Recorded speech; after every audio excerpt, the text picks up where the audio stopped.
మిత్రులారా అందరికి నమస్కారం. This is journalist Suranna. ఖచ్చితంగా ఈ వీడియోని స్కిప్ కాకుండా వినండి, ఎందుకంటే కుల బహిష్కరణ గురైన ఒక 8 కుటుంబాలని ఈరోజు మీకు పరిచయం చేయబోతున్నాను.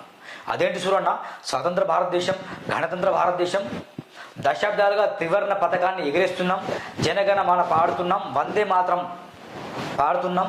ఇలాంటి తరుణంలో మన భారతదేశంలో ఈ స్వేచ్ఛ, సమానత్వం, సాభ్రతృత్వం అంటున్న ఈ భారతదేశంలో, లౌకిక భారతదేశంలో ఇంకా కుల బహిష్కరణ ఉందా? ఎస్, బరాబర్ ఉంది. అన్ని గ్రామాల్లో లేకపోయినా కొన్ని గ్రామాల్లో మాత్రం ఖచ్చితంగా ఈ కుల బహిష్కరణ ఉంది. మీకు తెలుసో తెలియదో, ఆంధ్రాలో కొన్ని చోట్ల వెళ్తే ఇప్పటికీ రాజకీయ నాయకుల ఇల్లు ఉంటుంది కదా, గేటు ముందు మనం చెప్పులు తీసి లోపలికి వెళ్ళాల్సిన పరిస్థితి ఉంది. కుల బహిష్కరణ ఉంది. త్రివర్ణ పథకాన్ని ఎగిరేస్తున్నాం. రాజ్యాంగం అమల్లోకి వచ్చిన దినోత్సవాన్ని సెలబ్రేట్ చేసుకుంటున్నాం.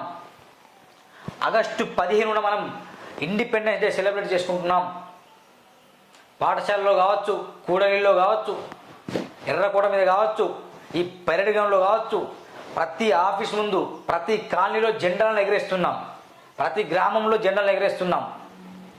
కానీ ఎందుకు ఈ కుల బహిష్కరణ? ఈ విషయం తెలుసుకోవాల్సిన అవసరం ఎంత ఉంది మిత్రులారా? ఖచ్చితంగా తెలుసుకోండి. వీళ్ళని కుల బహిష్కరణ చేశారట. కుల బహిష్కరణ ఇట్టేలలో 10 ఏళ్లుగా 8 కుటుంబాల కుల బహిష్కరణ. ఆ కుటుంబాల్లో జరిగే ఏ కార్యక్రమాలకు వెళ్ళినా దండుగు చెల్లించాల్సిందే. దండుగు అంటే ఇక నష్టపరిహారం చెల్లించాల్సిందే. ఇక మా భాషలో దండుగు అంటారు అన్నమాట. 8 కుటుంబాలట 10 సంవత్సరాలట. ఎంత? ఇట్టెల్లో 10 ఏళ్లుగా 10 సంవత్సరాల నుండి ఈ 8 కుటుంబాలు కుల బహిష్కరణ గురయ్యారట. ఆ కుటుంబాల్లో జరిగే ఏ కార్యక్రమాలకు వెళ్ళినా డబ్బులు కట్టాల్సిందే. చెప్పకుండా ఇట్లా వెళ్ళినాం, ఆ కులపోనితో ఎందుకు మాట్లాడినాం, ఆ కులపోని పనులకు ఎందుకు వెళ్ళినాం అంటే, ఈ కుటుంబం అనే కాదు, సర్వసాధారణంగా గ్రామాల్లో ఇదే ఉంటుంది. కాగజ్ నగర్ డివిజన్ కేంద్రానికి 12 కిలోమీటర్ల దూరంలో దురాచారం. కలెక్టర్కు వచ్చిన బాధితులు ఆధునికంగా ఎంతో ఎత్తుకు ఎదిగిన గ్రామాల్లో ఇంకా తమ కులపు కట్టుబాట్లను వదులుకోలేకపోతున్నారు. కాగజ్ నగర్ డివిజన్ కేంద్రానికి దాదాపు 12 కిలోమీటర్ల దూరంలో దహేగాం మండలం పరిధిలోకి వచ్చే ఇట్టెల గ్రామంలో ఇలాంటి సంఘటన చోటు చేసుకుంది. దాదాపు 10 ఏళ్ల క్రితం 2 యువకుల మధ్య జరిగిన గొడవ చిలికి చీలికి గాలివాన్ల మారి 10 కుటుంబాలను కుల సంఘ బహిష్కరణ గురి చేసింది. ఇట్టెల గ్రామంలో 2 యువకుల మధ్య గొడవ జరిగింది. పంచాయతీ పెట్టిన కుల పెద్దలు గౌరవపగిన 2 యువకుల నుంచి ఓ యువకుడి కుటుంబంతో పాటు అతని బంధువులకు చెందిన మరో కుటుంబాన్ని వెలివేశారు. 10 ఏళ్ల కాలంలో వెలివేయబడ్డ కుటుంబాల సంఖ్య 10కి చేరింది. 23 బెస్త కుటుంబాలున్న ఈ ఇట్టెల గ్రామంలో వెలివేయబడ్డ కుటుంబాల్లో జరిగే చావులు, పెళ్లిళ్ళు, ఇతర ఏ కార్యక్రమాలు జరిగినా ఎవరు వెళ్ళకూడదు. అర్థమైంది? ఎవరు వెళ్ళకూడదట. ఏ పెళ్లి జరిగినా, ఏ ఫంక్షన్ జరిగినా, ఎక్కడ భోజనాలు పెట్టినా ఆ బహిష్కరించబడిన కుటుంబీకులు ఎవరున్నారో వాళ్ళు మాత్రం వెళ్ళకూడదట. ఇది నా ఓనుగా నేను చెప్పట్లే, గమనించండి. ఎవరికో నేను శత్రువు కాదు, ఎవరికో నేను మిత్రుని కాదు, ఓనుగా నేను చెప్పట్లే. వార్తలో వచ్చింది నేను ఉండడంలో చదువుతున్నా. బహిష్కరించిన వారిలో రాటి వెంకటి వాళ్ళ నాన్న గంపతి చనిపోతే కుల పెద్దలు ఎవరు వెళ్ళలేదట. అర్థమైందా? ఒక ఊర్లో ఎవరిదను రాటి వెంకటి వాళ్ళ నాన్న గంపతి చనిపోతట, ఎవరు వెళ్ళలేదట కుల పెద్దలు. బామిన మల్లయ్య కూతురు 2 ఏళ్ల క్రితం చనిపోతే కూడా ఎవరు వెళ్ళలేదు. చనిపోతే కూడా వెళ్ళలే. ఎందుకంటే బహిష్కరణ ఒక చట్టం తీసుకొచ్చారు. రాజ్యాంగంలో ఇలాంటి చట్టాలు లేవు. పోలీస్ స్టేషన్ కూడా సపరేట్ చట్టాలు లేవు. కోర్టు ఏమైనా సపరేట్ చట్టాలు తెచ్చిన అధికులు లేవు. కానీ గ్రామంలో ఉన్న కొందరు చట్టం చేసుకున్నారు. వాళ్ళే చేసుకొని ఎవరు వెళ్ళదు. చనిపోయినా పర్లేదు, బతికినా పర్లేదు, పెళ్ళైనా పర్లేదు, ఏమైనా పర్లేదు అంటే ఎవరు వెళ్ళదట. దాదాపు 10 ఏళ్లలో వెలివేయబడ్డ కుటుంబాల్లోనే జరిగే చావులు, పెళ్లిళ్ళు, ఇతర ఎలాంటి కార్యక్రమాలకు కూడా కుల పెద్దలు రావడం లేదని వెలివేయబడ్డ కుటుంబాలు ఆవేదనకు గురవుతున్నారు. వెలివేయబడ్డ తమ 10 కుటుంబాలను మళ్ళీ తమ కులంలో కలిపేలా పాలక వర్గాలతో మాట్లాడుతూ తన సమస్యను పరిష్కరించాలని కోరుతూ గురువారం కలెక్టర్కు వచ్చారట. వీళ్ళు వెలివేయబడ్డారు. సరే, తప్పు చేయవచ్చు భయ్. కులం అన్నప్పుడు ఈరోజు బెస్ట్ ఫ్రెండ్సే తప్పులు చేస్తారు, మళ్ళీ గొడవ పడతారు, కలిసి ఉంటారు. ఇంట్లో 2 అన్నదమ్ములు గొడవ పడతారు, మళ్ళీ కలిసి ఉంటారు. గ్రామంలో 2 వర్గాలు గొడవ పడతాయి, మళ్ళీ కలిసి ఉంటారు. ఈ రాజకీయ నాయకులు అయితే దుర్మార్గులు తెలుసు మనకు. వాళ్ళు స్టేట్ల ముందు తిట్టుకుంటారు, తర్వాత వాళ్ళు కలుసుకుంటారు. జూబ్లీ పార్కులలో కావచ్చు, క్లబ్లలో కలుసుకుంటారు, మంచిగా మాట్లాడుకుంటారు. ఏముంది చెప్పండి, అందరు కలిసి కట్టుకుంటే మంచిగా అవుతుందిగా. ఎందుకు ఈ దురాచారాలు చెప్పండి. నాడు భర్త చనిపోతే భార్యను చితి మీద పెట్టి చంపేవారట. అది అప్పుడు ఆచారం, అది దురాచారం. అది భర్త చనిపోతే భార్యను చంపేవారు, సతీసాగమనం. వితంతు పునర్వివాహ చట్టాలు ఉన్నాయి, దాన్ని త్రుంగలో దొక్కినాం. బాల్య వివాహాలు, దాన్ని త్రుంగలో దొక్కినాం మనం. చిత్రహింసలు పెట్టారు, దాన్ని త్రుంగలో పెట్టినాం మనం. సతీ సాగమనం, దాన్ని త్రుంగలు పెట్టినాం. భోగి లాలసత్వం అంటే తెలుసుగా, ఒక రావి చెట్టుకు ఒక స్త్రీని కట్టేసి ఉంచితే ఆ స్త్రీతో ఊర్లో ఉన్న మగవాళ్ళందరూ ఆ స్త్రీని అత్యాచారం చేయవచ్చు. అంటే ఇది భోగి లాలసత్వం, మాతాంగి వ్యవస్థ. ఇలాంటి ఆచారాలు మన దేశంలో ఉండే గతంలో, స్వాతంత్రం రాకముందు బ్రిటిష్ వాళ్ళు ఉన్నప్పుడు దాన్ని మనం త్రుంగలో దొక్కినాం. ఇప్పుడు మనల్ని మనం పరిపాలించుకుంటున్నాం. అంత మంచి సెట్తో ఈ తరుణంలో కూడా కుల బహిష్కరణ ఏంటి? జస్ట్ థింక్, ఒకసారి ఆలోచించండి మిత్రులారా. తప్పులు ఏదో గొడవలు జరుగుంటాయి, ఆ గొడవలతో మొత్తం బహిష్కరణ చేయడమేనా? చావులకు వెళ్ళరు, పెళ్ళకి వెళ్ళరు, మాట్లాడుకోరు. ఈ సమస్యను పెద్దగా చేస్తే భావి తరాలకు ఏమందిస్తారు, ఇలాంటి సందేశం ఇస్తారు చెప్పండి. ఒకసారి లైవ్లో ఈ అబ్బాయితో మాట్లాడే ప్రయత్నం చేస్తాం మిత్రులారా. లైవ్లో మాట్లాడదాం, తను ఏమంటారు తన వివరణ విందాం ఒకసారి.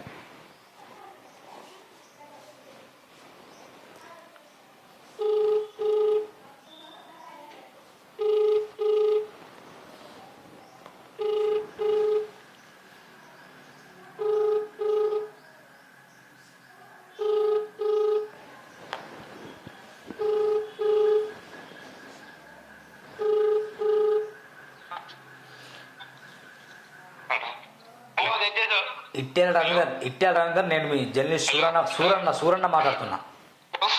హలో సార్, చెప్పండి సార్. మీ వార్త వచ్చింది ఏ పేపర్లో అంటే మన ఉంది, ఇది ఏంది పేపర్ ఇది? సార్, ఏదో పత్రికలో మీ వార్త వచ్చింది, చదువుతున్నా. ది పబ్లిక్ రిపోర్ట్లో వచ్చింది. ఈ పబ్లిక్ రిపోర్ట్ లో వచ్చిందా? ఇట్టాలలో 10 ఏళ్లుగా 8 కుటుంబాల కుల సంఘ బహిష్కరణ అని వచ్చింది. సార్, ఏంది బహిష్కరణ ఏంటి? ఈ స్వతంత్ర భారతదేశంలో, గణతంత్ర భారతదేశంలో బహిష్కరణ ఏంటి అర్థం కాలే సార్. ఏంటంటే సార్, ఒకటి దాదాపు ఒక 10 సంవత్సరాల కింద సార్, 10 సంవత్సరాల కింద ఒక కుటుంబం అన్ని, ఎందుకంటే ఎస్సీ కాలనీలో వాళ్ళ హౌస్ ఉంది సార్.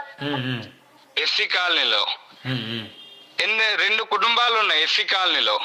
ఆ 2 కుటుంబాలలో ఏంటంటే వాళ్ళు ఎస్సీ మన మాదిగా ఉంటారు కదా, మాల మాదిగా, వాళ్ళు వచ్చి వీళ్ళ ఇంటికాడ కూర్చుండడం, మాట్లాడడం. అటువంటి వాళ్ళు వస్తే మేము రాము అన్నట్టు కుల పెద్ద మనుషులు అప్పుడు గత 10 సంవత్సరాల కింద వాళ్ళను కుల బహిష్కరణ చేసిండు. ఎందుకంటే వాళ్ళు రావద్దు, ఎవరింట్లో ఎవరు వెళ్ళొద్దు, ఎవరింట్లో ఎవరు వెళ్ళొద్దంటే, ఇప్పుడు మన డోకే మల్లయ్య అని ఉన్నాడు. అంటే డోకే మల్లయ్య ఎస్సీ వాళ్ళ ఇంట్లో బీసీ వాళ్ళు వెళ్ళదా, బీసీ అంటే ఎస్సీ వాళ్ళు వెళ్ళదా? బీసీ వాళ్ళ ఇంట్లో ఎస్సీ వాళ్ళు వెళ్ళొద్దు, కూర్చుండద్దు అన్నట్టు పెద్ద ఎత్తున అప్పుడు ఇట్లా విమర్శలు చేసిండ్రు అన్నమాట. అంటే పాత నుంచి నడుస్తుంది అంట అనేసి అట్లా చేసిండు. చేస్తే ఇప్పుడు మారుతున్న జనరేషన్ అయిన వాళ్ళని దగ్గర తీర్చుకోవాలి కదా ఇప్పుడున్న పెద్ద మనుషులు. అట్లా కాకుండా వాళ్ళను అదే మాదిరిగా చూసుకుంటూ వాళ్ళను అసలు ఏది కూడా వాళ్లకు రాకుండా, వాళ్ళని కార్యక్రమాలు పడ్డ పెళ్లిళ్ళు గాని, పేరెంటలు గాని, ఏదన్నా కార్యక్రమాలు పడతాయి కదా, ఎవరింటికి ఎవరు పోవద్దు నిబంధనలు పెట్టిండ్రు. అంటే ఇప్పుడు ఇది ఎవరు బాధితులు ఎవరు అంటే ఒకే కులం చిన్న వాళ్ళకు బాధితులా, లేకపోతే వేరే కులస్థ బాధితులా? ఒకే కులం అంటే ఒకే కులం బెస్తళ్ళే చేసిండు. అంటే బెస్తోళ్ళు కానీ వెళ్ళకుండా చేసిండు. ఇది మ్యాటర్. మరి చేసింది ఎవరు ఇట్లా, బీసీ వాళ్ళ? చేసింది మా వాళ్ళే సార్, మా బెస్తోళ్ళే. ఓకే ఓకే చేసిండు. ఓకే, అది విషయం. మరి ఈ మన ప్రతి సంవత్సరం జెండా ఎగరేస్తాము, దేశంలో స్వేచ్ఛ ఉంది, సమానత్వం ఉందని చెప్తాం. అవును, ఇప్పటికి మన దేశంలో ఇట్లా పరిస్థితి. మరి మీ గ్రామంలో ఏంది ఇట్లా? మా గ్రామంలో అంటే ఇప్పుడు కూడా అదే మాదిరిగా నడుస్తుంది సార్. 8 కుటుంబాలు అట్లానే ఏ మాదిరిగా అంటే అదే మాదిరిగా ఉన్నారు. చిన్న చిన్న తప్పులను పట్టించుకుంటారు సార్. చిన్న చిన్న తప్పులను పట్టించుకొని అదే అట్లానే నడుస్తుంది. ఓకే ఓకే రవీందర్, మీకు ఖచ్చితంగా న్యాయం అందరు కలిసి ఉండాలని కోరిక నాది కూడా. అందరు కలిసి ఉంటే అందరు మా కుల సమస్యలు కావచ్చు లేకుండా అందరం కలిసి కట్టుకుంటే బాగుంటుందని నా కోరిక కూడా. అవును, అదే సార్. ఇంకొకటి విషయం ఏం జరిగిందంటే గత ఒక సంవత్సరం అవుతుంది సార్. ఎక్కడంటే మన ఇక్కడ సారసాల, కాగేష్ నగర్ మండలం సారసాల అమ్మాయి వచ్చేసి దైగం మండలం లోని అమ్మాయి గౌడ్స్. ఆమె గౌడ్స్ అయితే ఆ గౌడ్స్ కు అబ్బాయి మా లవ్ చేసి చేసుకున్నారు. ఏ క్యాస్ట్ అబ్బాయి? బీసీ, బెస్తా, మా వాళ్ళే బెస్తా, మా క్యాస్ట్ అతనే చేసుకున్నాడు. అయితే ఆయనను కూడా అట్లనే చేసిండు. అంటే ప్రతి ఊర్లో ఇట్లా జరుగుతున్నాయి కానీ వెలుగులోకి ఎవరు తీసుకురాకపోవడం వల్ల అక్కడనే ఉండిపోతున్నాయి అన్నమాట. వాళ్లకు 4 లక్షల రూపాయలు దండుకు అడిగిండు. 4 నుంచి 3 అడిగిండు. ఇట్లా డబ్బులు కట్టినా మరి కట్టలేదు. అంటే లాస్ట్ కు 1 లక్ష రూపాయలకు ఫైనల్ అయింది.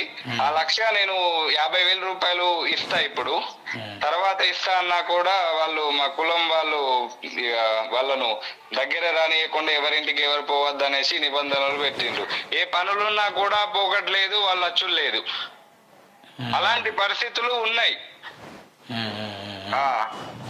గౌరవంగా చెప్పుకుంటాం మా దేశంలో, కానీ ఇలాంటి ఒక పెద్ద మనుషులు చేసే కార్యక్రమంలో భాగంగా ఇట్లా అంటే చాలా మంది రాకపోకలు లేకుండా జరుగుతున్నాయి sir. Okay okay Ravinder, thank you మరి. ఓకేనా? ఓకే సార్, మంచిది. మిత్రులారా, ఇది ముఖ్యంగా కుల బహిష్కరణకు గురైన 8 కుటుంబాల పరిస్థితి చాలా చాలా ఘోరంగా మారిపోయింది. మన దేశంలో మనం చూస్తున్నాం, స్వాతంత్ర భారతదేశం, గణతంత్ర భారతదేశం అని గొప్పలు చెప్పుకుంటున్నాం. కానీ ప్రతి గ్రామంలో కూడా ఇలాంటి బహిష్కరణలు ఉన్నాయి, ప్రతి గ్రామంలో ఉంటాయి. ఇక ఆలోచించండి, కుల బహిష్కరణ చట్టం చేసేసి ఆ చట్టాన్ని ఉల్లంఘిస్తే 2 లక్షలు 4 లక్షలు కట్టాల్సిందే అట. మరి దీనికి పరిష్కారం లేదా? ప్రభుత్వమే ఒక చొరవ చూసుకోవాలి. గ్రామంలో ఉన్న బుడ్డ లీడర్లు, మండలంలో లీడర్లు కావచ్చు, నియోజకవర్గంలో ఎమ్మెల్యే కావచ్చు, ఎంపీ కావచ్చు, మంత్రులు కావచ్చు, ఇలాంటి విషయాలపైన కొంచెం మీరు చర్యలు తీసుకోవాలి, మీరు స్పందించాలి. ఎడ్యుకేషన్, డిజిటల్ మీడియా, ఎడ్యుకేషన్ మనం ముందుకెళ్తున్న తరుణం. మళ్ళీ కులం చావడం ఏంటి? తెలుసుగా రీసెంట్గా ఏం జరిగింది? ఒక మాల అబ్బాయిని పెళ్లి చేసుకున్నానని చెప్పేసి తనని చంపేశారు కిరాతకంగా. అంటే ఇక్కడ ఏమవుతుంది? పెళ్ళిళ్ళ దగ్గర వస్తే ఒక న్యాయం అవుతుంది, గ్రామాల్లో ఒక న్యాయం అవుతుంది. కుల బహిష్కరణ ఇంకెన్నాళ్ళని నేను సూటిగా ప్రశ్నిస్తున్నాను. మీరు చదువుకున్న విద్యావంతులైతే మిత్రులారా ఈ వీడియోని షేర్ చేయండి. కుల బహిష్కరణ ఈరోజు వాళ్ళకి జరిగింది, రేపు ఇంకోటి జరగచ్చు. మనువాదం అనేది మొత్తం ఇప్పుడు తెచ్చే కుట్ర జరుగుతుంది. ఈ కుల బహిష్కరణ ఇప్పుడు అమలు అవుతుందంటే భారత రాజ్యాంగం పర్ఫెక్ట్గా అమలు కావట్లేదు అర్థం. భారత రాజ్యాంగం నిజంగా నియమ నిబంధనల అనుసారంగా అమలైతే కనుక ఖచ్చితంగా మనకు న్యాయం జరిగే అవకాశం ఉంటుంది. ఏంది ఈ డిజిటల్ మీడియాలో బెస్తోళ్ళు అట బీసీ వాళ్ళు, మా మిత్రులు, కుల బహిష్కరణ అండి, ఒకరినొకరు కొట్టుకోవడం, ఒకరొకరు మనస్పార్థాలు వస్తాయి, కుటుంబంలో వస్తున్నాయి, భార్య పిల్లలకు వస్తాయి, అన్న చెల్లెళ్ళకి వస్తాయి, అక్క చెల్లెళ్ళకి వస్తాయి, మనస్పార్థాలు వస్తాయి. విడిపోవడమైనా కలుపుకొని పోవాలి. కానీ ఖచ్చితంగా కుల బహిష్కరణ గురైన వాళ్ళ తరఫున మాట్లాడడం జరిగింది. భవిష్యత్తులో కూడా ఇలా జరగకుండా చర్యలు తీసుకోవాలి. కలెక్టర్ కూడా వెళ్ళాను, నేను కలెక్టర్ గారికి నేను లేఖ రాస్తాను. ఈ మా మిత్రుల పరిస్థితి ఖచ్చితంగా స్పందిస్తారని ఆశిస్తున్నాను. ఇలాంటి జరగకుండా మన దేశం ఉన్నతమైనది, గొప్పది అని మనం చాటి చెప్పాలి. కానీ ఇలాంటి పిచ్చ అంటే ఇలాంటి మ్యాటర్స్ బాధ అనిపిస్తే చదువుతుంటాయి. ఇదండి మిత్రుల ఈరోజు మారి. Thank you for watching this video. Thank you.